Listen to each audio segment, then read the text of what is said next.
10-year-old Filipino boy shocks Simon Cowell on AGT 2025 Golden Buzzer Moment.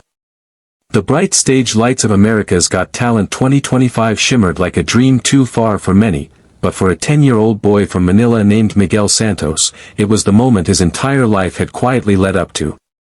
With oversized sneakers and a thrift store shirt that hung loosely on his small frame, Miguel stepped onto the vast stage that millions only imagined standing on. His brown eyes sparkled with a mixture of fear and determination, but when he looked into the audience, he wasn't thinking of fame or fortune. He was thinking of his little sister, Anna, lying in a hospital bed back home, waiting for the brother who had promised to sing the stars for her. The judges leaned forward curiously. Heidi smiled warmly. Sophia whispered to Howie, "He looks so young." And Simon Cowell, famed for his icy stare, arched an eyebrow. "Hello, young man," he said. "What's your name, and why are you here today?" Miguel clutched the microphone with trembling hands. His accent was thick, his English broken, but his voice carried the sincerity of someone who had known struggle early in life. "My name Miguel, 10 years old. I sing, for my sister Anna. She very sick. Music is, our hope." A hush fell across the entire theater. For a moment, the flashing cameras and glittering stage felt smaller, quieter, reduced to a child's desperate love for his family. Simon, usually quick with sharp retorts, simply nodded. "All right, Miguel. We're ready when you are." The music began, and Miguel's voice rose, clear, trembling at first, then stronger with each note. It wasn't just a song, it was a story. A prayer. He sang with the kind of raw emotion that couldn't be taught in music schools or polished by coaches. His voice carried the weight of nights spent sleeping on a straw mat, the sound of rain dripping through a tin roof, and the memory of his mother's tired hands holding him close when he cried from hunger. The audience leaned in, captured. His song swelled like a tide rising against all odds, and people felt something stir inside them.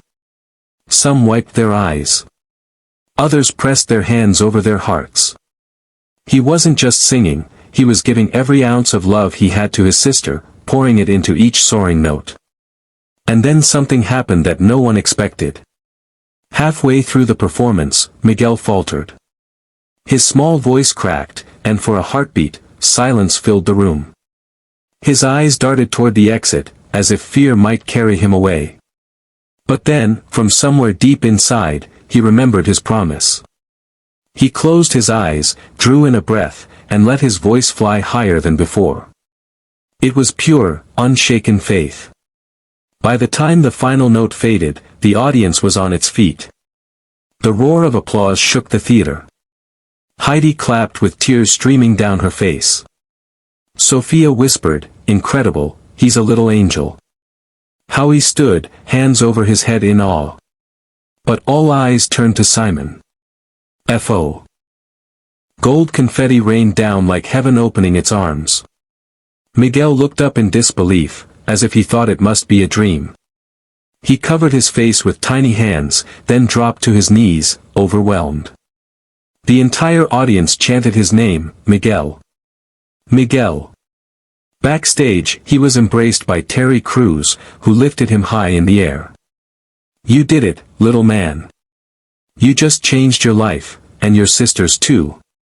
News of the performance spread worldwide within hours. Clips of his golden buzzer moment flooded social media, viewed by millions who had never even heard his name before. Donations poured in for Anna's treatment, enough not only to pay for her surgery but also to lift his family out of poverty. Miguel had come to America with nothing but hope and a song, and in a single night, he gave his sister the gift of life. But the story didn't end there. Weeks later, during a live results show, Simon spoke directly to Miguel. "You reminded us all why this show exists. It's not about money or fame, it's about heart. And you, Miguel, have one of the biggest hearts I've ever seen." Miguel smiled shyly, clutching a picture of his sister now recovering. The boy who once sang in Manila's streets for coins was now singing for the world. But more importantly, he had reminded millions of something they often forget, that the purest music doesn't come from perfect notes, it comes from love, sacrifice, and the courage to keep going even when the voice trembles. And so, a little boy from the Philippines taught the world a lesson that night: hope shines brightest when it's born out of love. His journey was proof that no dream is too far, no stage too big, and no act of love too small to change the world.